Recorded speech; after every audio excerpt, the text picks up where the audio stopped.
This is the story of the Bell Witch, a terror that descended upon a quiet Tennessee farm, leaving a scar on history and a future president forever changed. It all began subtly in 1817, with faint, unsettling knocking sounds echoing from the walls of John Bell's humble farmhouse.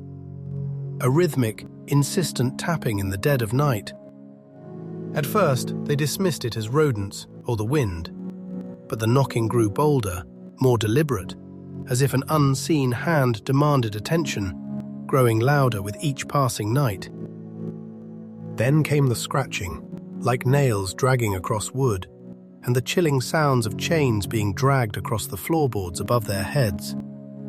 Sleep became a luxury. Little did they know, these were mere whispers compared to the horrors that awaited them. The entity's presence grew stronger, more menacing, making its intentions clear. One night, a voice emerged from the darkness. A disembodied whisper, then a growl, then a full, guttural voice, mocking and malevolent, chilling them to the bone. The voice, calling itself Kate, declared its hatred for John Bell, promising his destruction. The air grew heavy with an unseen, oppressive weight that suffocated hope. And then everything changed. The unseen entity moved beyond sounds, manifesting physically, beginning with invisible slaps and pinches against the family members. John Bell, the patriarch, became its primary target. He suffered inexplicable convulsions, his body twisting and contorting as if under an unseen, brutal force. His tongue would swell, his throat constrict, leaving him gasping for air, clutching at his chest. The terror was now palpable, a constant, agonizing presence. Objects flew across rooms, beds shook violently, and family members were dragged from their sleep by invisible hands. There was no escape, even within their own home. The attacks escalated. John Bell was frequently struck, leaving him bruised and battered, his strength waning, his spirit slowly breaking under the relentless assault. Word of the Bell Witch spread like wildfire across Tennessee.